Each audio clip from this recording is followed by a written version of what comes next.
Thanks again, guys, for watching this video. Please give it a thumbs up and a like if you liked it. Well, a thumbs up and a like are the same thing, Dan. Wow, very good at this YouTube stuff. Yeah. Action!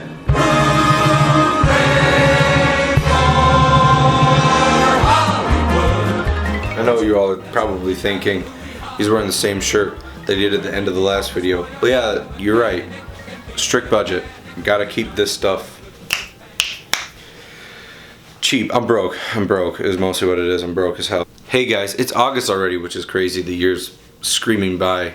My grandpa used to say the older you get, the faster time goes, and I thought he was just making stuff up. But it's true. The world's going too fast. I'm dying tomorrow. Everything is much faster than I've ever expected. So we're over halfway through the year, and I want to talk about moving into fall seasons when movies kind of start to slow down. This halfway point of the year, film-wise, with my top 5 favorite films and songs and all that kind of stuff. So we're gonna do a top 5 for media, if that makes any sense. Top 5 entertainment things of the year, top 5 shows, whatever, you get what I mean. Alright, top 5 movies, no particular order. So in no particular order, my top 5 movies of the year are Logan, Get Out, Baby Driver, Dunkirk, which is phenomenal. It's playing right now. Go see Dunkirk right now. And then also The Big Sick. The top 5 movies, these are important. These are what I want to do. I want to make films, so I care more about the films than I do anything else. So I'll probably take more time on this than to do anything else. So bear with me, okay? Cool, you and me, we got this. Alright. I want to start with The Big Sick. I love this movie. Such a good film. Please go see it.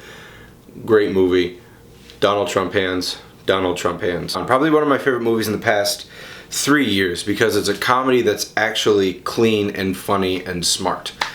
Those are becoming much more rare these days. Kumail Nanjiani is the guy who wrote, directed, and starred in this. Actually, I'm not sure if he directed it. Let me check the IMDb real quick. He didn't direct it. Michael Showalter directed it. I'm sorry, Mike, but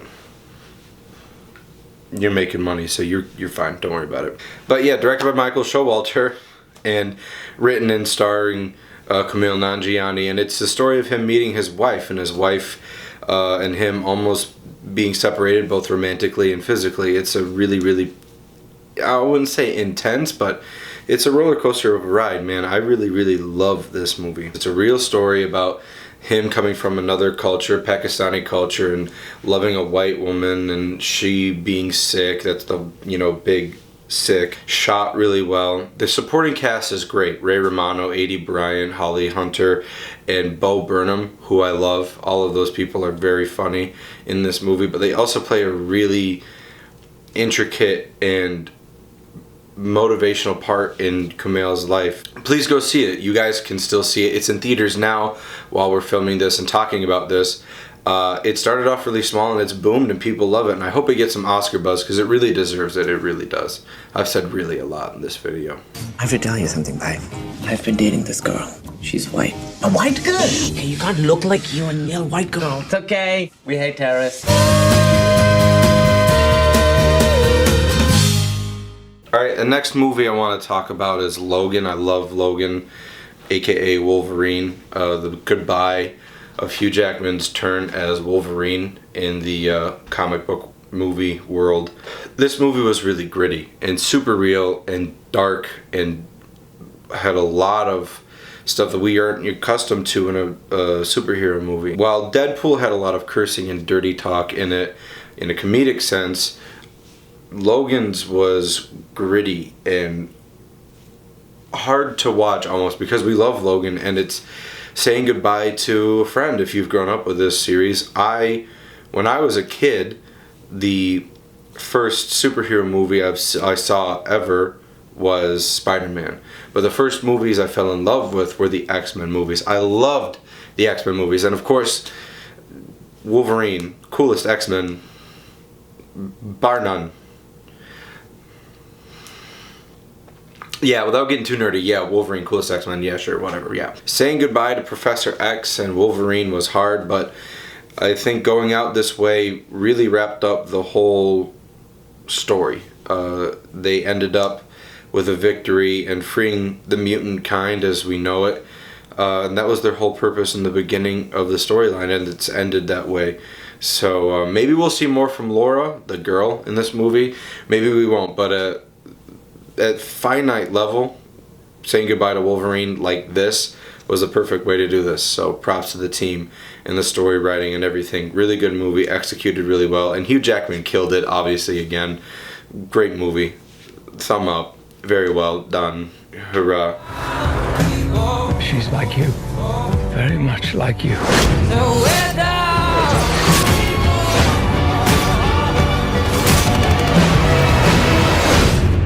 You still have time. Once again, I'm not putting these in any particular order. Okay? Hand motions, good. Necessary. I'm pretty sure I just did 8 gang signs right there. Next movie, Dunkirk, is a great movie, and it comes in on my list of the top 5 because it's a great accomplishment, once again, from Christopher Nolan and his staff and his crazy, out of this realm, beautiful mind that he has just... Words are failing. He's very good, basically. All hail, praise the Nolan. He's managed to bring that kind of darker, deeper psychological realm that he lives in into a real life event while managing to tell the story completely and wholly truthfully. If he told their story wrong, this movie wouldn't nearly be as effective and good, frankly, but that's just my opinion, I guess. So Dunkirk is a story told from 3 different perspectives: air, sea, and land. Christopher Nolan does this great job and does something really intricate here in this movie where he tells 3 different storylines that all kind of intertwine in the last, I'd say really the last half an hour of the movie. So the air, Tom Hardy is the pilot in this movie. He's the British pilot in this movie, and his storyline in real time took... They roughly had an hour and a half of fuel, so his storyline only took an hour and a half compared to the day that the men were on the boats and the multiple weeks of some that were on land on the beaches. The way he finishes up this story with this intertwining of the 3 storylines in a beautiful moment in the last half an hour or so of the movie is spectacular, and the reciting of the Winston Churchill speech at the end to kind of place the importance of what these guys went through, you know, is huge. At the end of the movie, there's 2 soldiers that are talking about how they couldn't bear to see people because they felt like they were failures because they didn't complete their mission and they lost a lot of men, or whatever their mindset was. And there's a part where they're coming back home on a train and people are greeting them with beer and handshakes and hugs and high fives, and it's this beautiful thing where Nolan kind of puts it into perspective that it didn't matter what they felt, they were heroes and they were helping and they were doing work that average people couldn't do and didn't want to do, frankly. So they're heroes regardless whether or not they felt they were a success or not. On top of all this, Dunkirk's aerial footage is spectacular and stellar. It's one of the most beautiful movies I've ever seen, and it's definitely the most cinematically beautiful movie I think I've seen this year, and it might be up there with maybe 1 or 2 others at parts, but through and through I think this movie, gorgeous, very good. We shall fight on the beaches, we shall fight on the landing grounds, we shall never surrender, we shall never surrender, we shall never surrender. The next movie is Get Out. Get Out is my next movie. What a film. Jordan Peele, who I think is really funny and great, and most people know him from Key and Peele and Mad TV and stuff like that. Man, he knocked the doors off of his career here. He really opened up a whole new realm for him. It's been a while since I've seen a horror movie that doesn't rely on gory visuals to scare people and instead relies on psychological thrillers and what's going to happen next kind of things, and those are the kinds that I really like. Those are the kinds that really get me hooked and scared and grabbing onto the person next to me out of fear and spite and shouting in a movie theater because I'm a wimp. This movie did that. It was great. It was great. Sorry to everybody who was in Theater 4 at the Carousel Mall in Syracuse. I probably ruined that movie for you, but man, oh man, did we have a ride together or what? I mean, you know what I'm saying? Okay. The most fun horror movie I've seen in the past 5 years, and that's saying something because I see a lot, and most of them are terrible. So, while it is true Jordan Peele did a really good movie, his social commentary was probably more important. White versus black tensions were kind of running a little higher than they've ever been in my generation, and I think this story kind of brought some closure and definitely told a side that doesn't get their voice heard as much in the black community. I could gush about this movie all I want to, but I'm pretty sure most of you have seen it, and if you haven't, what's wrong with you? It's shot really well. Visually, it's great. It has a stellar feel to the movie, and the music is great. I like how in most horror movies there's some like corny fix all thing that you could do to get yourself out of the situation, like a remote control or something. But in this movie, it took him a while to figure out that the flash was how he broke the spell or trance, because I don't want to spoil anything for you, but the flash on a camera was how you could like dispel or undo whatever happened to these people. And that is such a cool modern twist and a survivalist thing, and just so good. Props to Jordan Peele again. Such a good movie. Big fan. 2 thumbs up. I don't trust white women anymore. Get out. Sorry, man. Get out! Yo! Sink into the floor. Wait. Sink.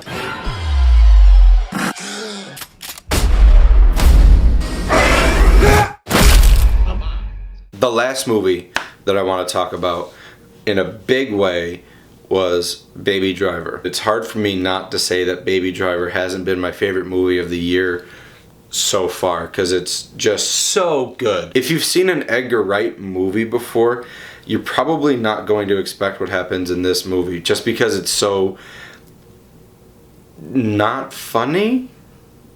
That's not to say that Edgar Wright's not a funny guy, but this movie wasn't meant to be funny, and it has this moments where it is quirky, but it's mostly serious and a really cool old-fashioned heist movie, and it's about the getaway driver, not the guys doing the heist. And it's in Atlanta, and it takes place in Atlanta. Everybody that I know from Atlanta who's seen this movie says it's super Atlanta-esque, and it stayed true to the city that it's filmed in, and he wanted it to be accurate like that. And I just think really just want to go back to talk about how great the movie. I love the movie so much. Edgar Wright, hire me. I want to be in a movie doing anything. I'll just get you coffee, please. Anything. I'm desperate. But please go see it. It just left theaters. It might still be in a few theaters depending on where you are. But it's so fun and it's so good. And it has the best soundtrack I've heard in a movie in years. Please go see it. So you just starting your day, or did you just get off? They call, I go, you know.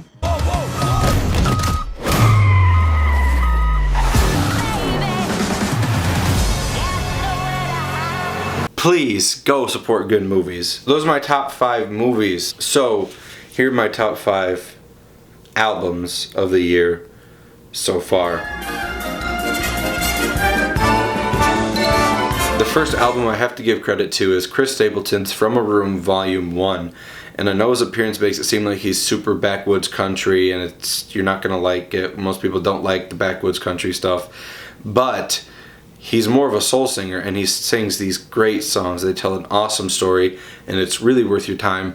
Please, please, please check it out. Very good, awesome, fun stuff. Number 2, Run the Jewels Volume 3.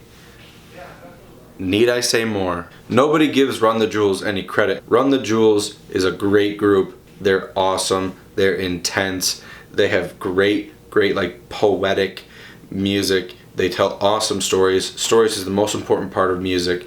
Please check out Run the Jewels. Please check out Run the Jewels Volume 3. It's a great album. Love them a lot. Love you guys. Run the Jewels. Please, please, make more of this music. Save us. We need more good hip hop. My third album is somebody you probably don't think I listen to, but SZA's new album is so good. It's unbearable. Her album Control, CTRL, is stellar, and it's just one more reason why we should give more attention to girls in hip-hop, because they can bring it. And honestly, her album is better than the Migos album or the Future album, and I could go on. It's better than More Life.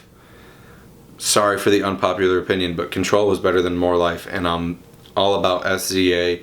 More power to you, girl. Please put out more music. Once again, we need more good hip hop in the world. This next album is an album I love, and I love this act. He used to be in one of my favorite groups, the Drive-By Truckers, and this album rocks. It's the album The Nashville Sound by Jason Isbell and the 400 Unit. I like them a lot. They do a really, really good job of balancing acoustic and electric without overpowering the acoustic, which some bands do tend to do. And they have a great southern rock, Delta blues sound to them, and they don't have a lot of twang, and it's a nice clean sound. It is great driving music with a driving beat and good melodies and harmonies. Go check it out. Go check it out. It's probably my biggest recommendation because people haven't heard of this as much. So Jason Isbell and the 400 Unit and their song, their album, The Nashville Sound. Go check it out. Very good. My last album recommendation of the year is a really cool one, and I love it a lot. And I'm super stoked about it. It's these guys called Songhoi Blues, and they're from Mali, and they're awesome. These guys that have formed this group, Songhoi Blues, they have their self-titled album is called Songhoi Blues, and it's so good, and it's a nice mixture of traditional African drum beats and modern blues, and it's great, and it rips, and it's telling a story of political unrest in their country and why they're frustrated about the world, and at the same time telling these beautiful also love stories, and it's awesome stuff. Really cool to see guys who come from a country where there's not much make something from themselves in an American marketplace. I know they haven't toured a lot and they're not getting a lot of radio play, but that's where you guys come in.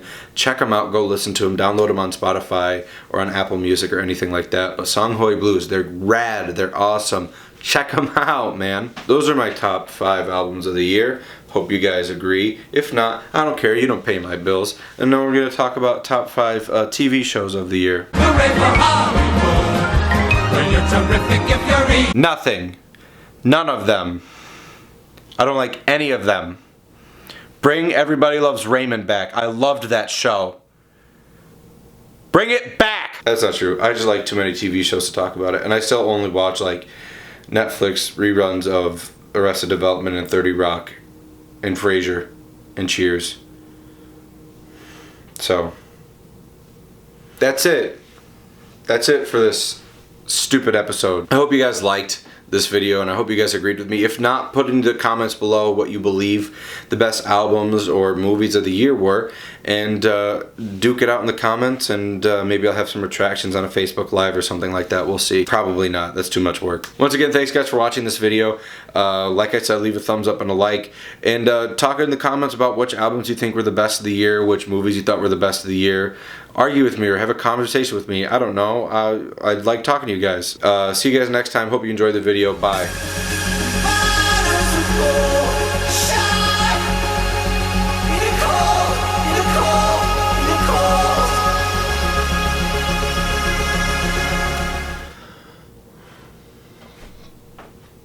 Yeah.